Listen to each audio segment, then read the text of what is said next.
Right, well, obviously, we're here at the Super Bowl. I mean, that's Yes. the topic of discussion. What Yes. are you involved in any of the Super Bowl this year, or what's your role? So the Super Bowl's on CBS, so I work for the NFL on Fox. I'm Okay. doing some outside things. I'm actually doing a project with MTV, which is fun. I'm working the fight this weekend, and I'm really fortunate to be here to be able to see some of my NFL colleagues and do media with the likes of you. So it's been really cool.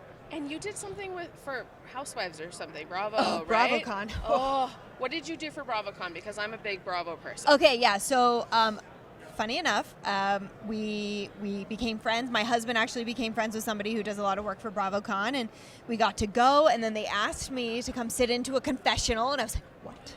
And I got to give my opinion on a couple of things, and one of them is that I believe there should be a Real Housewives of Las Vegas. Totally. Because I think everyone has such unique jobs and lifestyles here that it would be super fun and like drama filled. Yeah. I don't want to be on it. I just want to observe it. I was just gonna say you'd Yeah, be no. perfect for it. I'm very boring. Like people, like I have like a cool job that I just go home. So it's not Yeah. like there would be nothing to film. And then I give a shout out to my favorite Bravo celebrity, which is Dr. Nicole of Miami. Yes, love she's her so much. awesome. She's She's the best. very underrated. Underrated. Yes, Anesthesiologist, Yeah. mom, Yeah. like what? I mean, the whole Miami thing I think is underrated. Couldn't agree more. Yeah.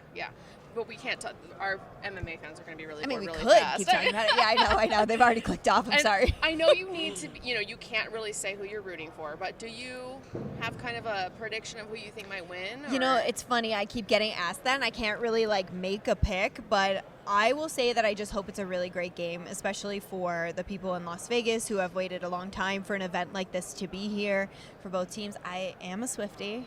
I know it's going to get a lot of hate. I put it on my Instagram all the time, and I get so much hate for it. But, my husband's been really lucky to work with, like, Christian McCaffrey before in Denver when they did strength and conditioning at the same place. So there's a lot of, like, great relationships, great people both on the field and in the offices as well for both teams. So I'm just really excited to be able to see a great game here in Vegas and an Usher halftime show. Yeah, I can't wait for that. You mentioned Taylor Swift, and obviously as a woman in sports, she is getting a weird response from the fans. Like, can you kind of talk to me about, like, are you surprised by that? Because I'm surprised by that. I mean, I'm not surprised, unfortunately, but, like, I don't really get it. She's, first of all, even when they do pan to her, which she's not asking for, Right. which is because people keep talking about her, whether it's good or bad, they're still talking about her. She's not asking for it, but it's not interrupting a play. No. You know what I mean? And for me, as somebody who grew up watching sports with my dad and my brother, I watched every Yankees game and every Giants game with them. I mean, my mom would come. My mom wasn't a sports fan, but it was what we did and how I grew up and really what has lent me to now work in sports. If that gets a young girl interested in the game of football and she can bond with her dad or her brother or her uncle or her mom who likes football, whoever it might be, if that brings new fans to the sport and they can find a passion for it, then what is the problem? I agree. think to be able to bring in that and have experiences, like I know people in my actual life who have daughters who never cared about sports and now they care and they watch every Sunday and they watch other games.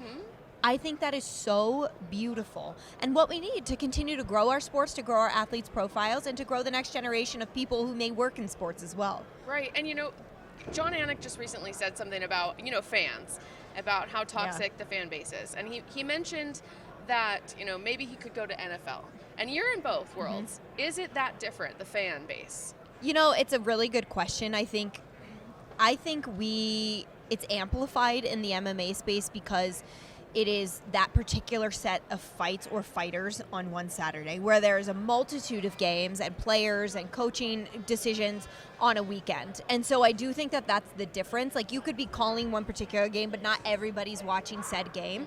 But for us, everybody's watching this set of fights. And so I fully understood where he came from. I love our fan base, and it's probably the best thing about our sport, secondary to our athletes. But it can be a rough space to navigate. And some days it's easier to tolerate, as I'm sure you're well aware. And then some days you're just like, I can't, And I think it was on one of those days where we're tired. We give so much. And Jon himself is the most well-prepared person I've ever worked with in all of sports. I believe he could step into an NFL commentating role right now and absolutely kill it. We put in so much blood, sweat, and tears and love and care into everything that we do. So when people attack you and then it turns into these like really malicious, gross attacks, it is hard to handle. Most days it's okay. and then some days it's just not. Yeah, that's actually it. It's some days it's fine, and some days sometimes it's not. Yeah. And it's just what day did it? Oh yeah, like happen? if I'm jet lagged and I'm struggling through a show, and somebody tells me like, oh, she fumbled her words, like. Normally that one gets me, like, yeah, it's live TV, I fumbled my words, but sometimes you're just like, I did, and then you're just, it's easier to take than others, and we don't live in a space where like we aren't on for all those hours. We're on for that entire time. We prepare for things that never get used. We are asked to do things on the spot that you never thought you'd be doing, and here we are trying to do our best. And you've got the fans that are trying to get behind you to get their picture, get your attention, and that's gotta be. I didn't, like, I've had people try to lick me before. Yes, I remember that. But this past one was the only time where I was like, could you stop? It was just, and I wear double ears, so, like, you don't really hear that much. But the screaming was so intense, and I just see security in front of me, like, freaking out, like, yelling, waving their hands. I'm like, just keep talking, you know? Like, it'll stop. But, yeah, I mean, I get it. Everyone's excited to be there, and I think that particular person had a few drinks. Oh, yeah. I mean, and that's it's gross, definitely, but it's harmless. At least they weren't yelling, terrible things at you or something like that. It was just very loud. Yeah. There have been some crossover from NFL to MMA. And this is totally hypothetical. Obviously, it's not going to happen. But is there a UFC fighter that you think would be a really good NFL player? Oh, my God. What a good question. Whew. I mean, who comes to mind is Tom Aspinall. Yeah. Obviously, to be in the NFL, you need some size. But Tom is just really athletic. I mean, I guess on the same note, somebody like Cyril Gahn, it's about being athletic and understanding how to use your length, how to use your reach, your footwork, speed, obviously. But had size not been an issue, I think so many of our flyweights and bantamweights could do really well in that position as well. You just get people who are gritty, who love the challenge athletically. But I think if we're being realistic, I think some of those heavyweights, but Tom Aspinall is one that stands out to me. I don't even know if he watches football at all, being from England, but if he does. Well, let's get him on it. Let's get him on a team, and let's I just did this interview with Max Crosby, and he talked so much about how supplementing combat sports training during the season and then so much during the offseason really benefits him in the pass rush. Here he is, a Pro Bowler, APL Pro second team, and I think that you can see somebody somebody in our heavyweight division being able to kind of make that transition if they had the football flip side. And last, probably most important question. Oh, man.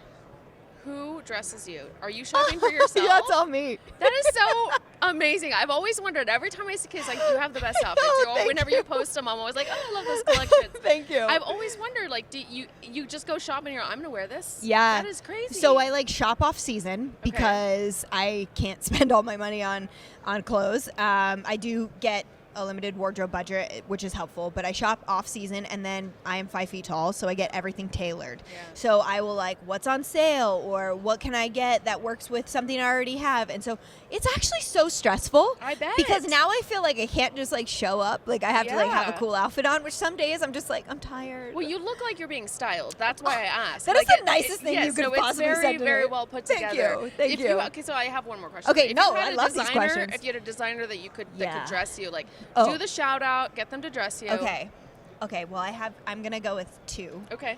Oh, well, really 3. Rules. Okay, I'm gonna go with 3. Alexander McQueen, everything you do, I love so much. I loved who Alexander was and the woman he wanted to dress. I thought was incredible. I think they just do really great stuff. I can't really afford much. I have some shoes and a couple bags, but Alexander McQueen, that would be my number 1 goal. But Donatella Versace. Oh, yes. Versace, I should say. That's how we say it. Versace, she is amazing, an Italian woman that is just so fierce and believes in women and believes that you can be all of these things at once, which obviously is something that I take really seriously, being able to be smart and pretty and well-informed and good at your job and the best in the field. All of those things Donatella is really passionate about. But then I also love Fear of God. For their streetwear. I think they're so cool. So any of those brands, call me. Well, I will clip that and tag them, and hopefully you'll get an outfit. Oh my God, I love you. Thank you. Thank you so much for your time. Amy, you're the best. It's so great to see you here. You too. Thanks.